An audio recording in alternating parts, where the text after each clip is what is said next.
কাশিদাসী মহাভারত উদ্যোগ পর্ব ১৩ শ্রীকৃষ্ণের নিকট দুর্যোধন কর্তৃ কুরুকে দূতরূপে প্রেরণের মন্ত্রণা। মুনি বলে, শুন শুন রাজা জন্মেজয়। তবে দুর্যোধন রাজা চিন্তিল হৃদয়। দ্বারকা গেলেন কৃষ্ণ, পেয়ে সমাচার। বরিবারে দূত পাঠাই লাগুসার। গোবিন্দেরে লিখিলেন সব বিবরণ। কৌরব পাণ্ডবে হবে ঘোরতর রণ। উভয় কুলের হিত কুটুম্ব আপনি। সে কারণে অগ্রে তোমা বলিলাম আমি। মহারণে হবে তুমি আমার সারথি। এত বলি দূত পাঠাইল শীঘ্রগতি। তবে মন্ত্রীগণ লয়ে কৌরবের পতি। নিভৃতে বসিয়া যুক্তি করে মহামতি। ভীষ্ম দ্রোণ কৃপ আর সুবল নন্দন। দুঃশাসন কর্ণ আদি যত মন্ত্রীগণ। রাজা বলে, একমনে শুন সভাজন। দুই কুল হিত হন দেবনারায়ণ। হইবে ভারত যুদ্ধ, না হবে খণ্ডন। সম্বন্ধে সমান হন দেব জনার্দন। দূত পাঠাইনু আমি বুঝিতে রহস্য।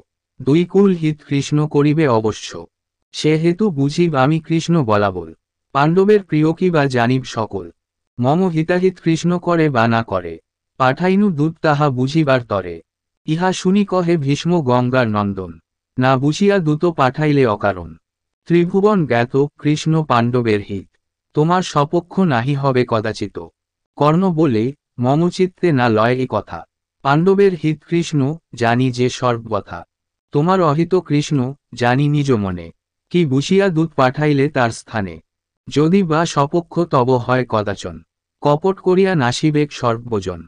মুখেতে সুতৃপ্ত ভাষা, অন্তরেতে আনো। তোমার পরম শত্রু দেব ভগবান। কিন্তু বলভদ্র হয় তব প্রতিপ্রীত। তাহারে বলিতে যুদ্ধে হয় সমুচিত। তীর্থ যাত্রা করি ভ্রমে সেই বলরাম। দূত পাঠাইয়া রাজা দেহ তার স্থান। তোমার সহায় হবে দেব সংকর্ষণ। হেন মমচিত্তে লয়ে সুনহ রাজন। শকুনি বলিল, ভালো বলিলে যুক্তি। তোমার সহায় হবে রেবতীর পতি। মহাবলবন্ত রাম সংগ্রামে প্রচণ্ড। দৃষ্টিমাত্রে পাণ্ডবের করিবে খণ্ড।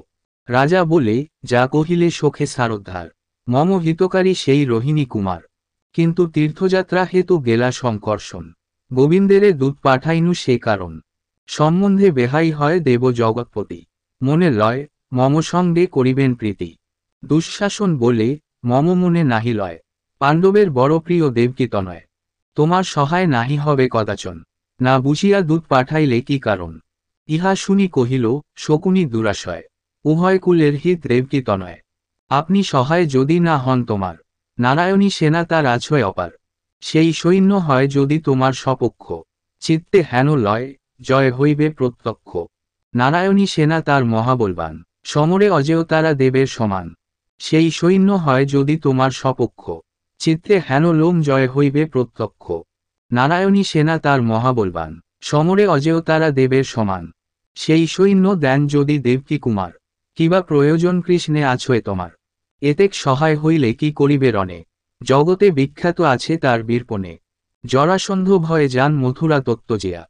সমুদ্রের কূলে গিয়া রহে লুকাইয়া। তারে রবি কোন কর্ম হইবে তোমার। তারে বাড়িবারে যুক্তি নহে মো সবার। রণে পলাইয়া যায় শ্রীগালের প্রায়। হেন জনে বরিবারে মনে নাহি লয়। যেই জরাসন্ধ ভয়ে পলাইয়া গেল। কর্ণ মহাবীর তারে সমরে চিনিল। কর্ণের সমান বীর নাহি ত্রিভুবনে। মুহূর্তেকে সংহারিবে পাণ্ডুর নন্দনে। ইন্দ্র আদি সখা যদি করিবে পাণ্ডব। তথাপি কর্ণের হাতে পাবে পরাভব। প্রতাপেতে কার্তবীর্যার্জুনের সমান। ইন্দ্র আদি দেব করে যাহার বাখান। ধনুর্ধরগণে গণি ভৃগু বংশপতি। জগতে বিখ্যাত আর কর্ণ মহামতি। কর্ণের শতাংশ নাহি গুণী নারায়ণে। তারে তবে যুদ্ধে বরি কোন প্রয়োজনে। রাজা বলে, যুদ্ধ হেতু না বরিনু তারে। আমার সারথি যেন হয় যে সমরে। সারথির যজ্ঞ হয় দেবনারায়ণ। সারথি করিয়া তবে করিব বরণ। এত শুনি দ্রোণকৃপ বলেন হাসিয়া। হেন বাক্য মুখে রাজা আনো কি বুঝিয়া। তোমার সারথি হবে দেবনারায়ণ। অসম্ভব কথা এই নাহি লয় মন। পাণ্ডব সহায় সেই দেব জগৎপতি। কিনতে হবেন কৃষ্ণ তোমার সারথি। ধৃতরাষ্ট্র বলে, ইহা দুৎকর্ম নয়। আপনি বরহ গিয়া দেবকীতনয়। সসৈন্যে দ্বারকাপুরী যাহ দুর্যোধন। সাক্ষাতে বলিলে সেই মানিবে বচন। দুর্যোধন বলে, আগে শুনি দূতস্থানে। কি বলয়ে আগে শুনি দেবনারায়ণে। হয় বা না হয় কৃষ্ণ আমার সারথি। দূতমুখে পাইব যে ইহার ভারতী। বলাবল বুঝি কার্য করিব তখন। নহে বা আপনি গিয়া করিব বরণ। ধৃতরাষ্ট্র বলে, ভালো কইলে যুক্তিসার।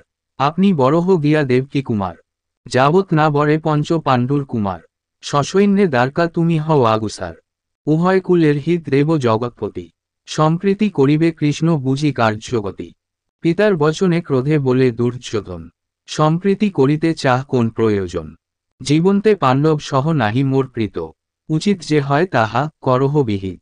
বিদুর এতেক শুনি কহেন তখন, বিপদ সময়ে জ্ঞান হারায় সুজন, আরে দুর্যোধন তোর হেন লয় মন, তোমার সারথি হইবেন নারায়ণ।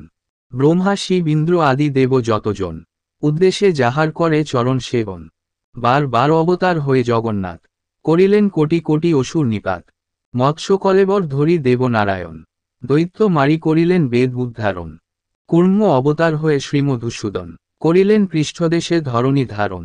অনন্তর ধরি কৃষ্ণ বরাহাকৃতি, হিরণ্যাক্ষে বোধি উদ্ধারিলা বসুমতী, ধরিয়া নৃসিংহরূপ হইয়া প্রকাশ, হিরণ্যকশিপু দৈত্য করিলা বিনাশ। ধরিয়া বামনরূপ দেব নারায়ণ, পাতালে নিলেন বলি করিয়া ছলন, ভৃগুবংশে রামরূপে হয়ে অবতার, নিষ্ক্ষত্রা করেন ক্ষিতি ৩ সপ্তবার। রামরূপে বধিলেন লঙ্কার রাবণ, হলধর বেশধারী আছেন এখন, পূর্ণব্রহ্ম অবতার কৃষ্ণ যদুমণি, আগম পুরাণে যার মহিমা বাখানি। হেন কৃষ্ণ সুতবৃত্তি করিবে তোমার, হেন বাক্য না বুঝিয়া বল বারেবার, কিন্তু ভক্তিবশ হন দেব হৃষিকেশ, ভক্তের কামনা পূর্ণ করেন অশেষ। অভক্ত গোবিন্দে তুমি বিখ্যাত জগতে, তোমার সারথি কৃষ্ণ হবেন কিমতে। এইরূপে কহিলেন বিদুর সুমতি, শুনি কিছু উত্তর না দিল কুরুপতি।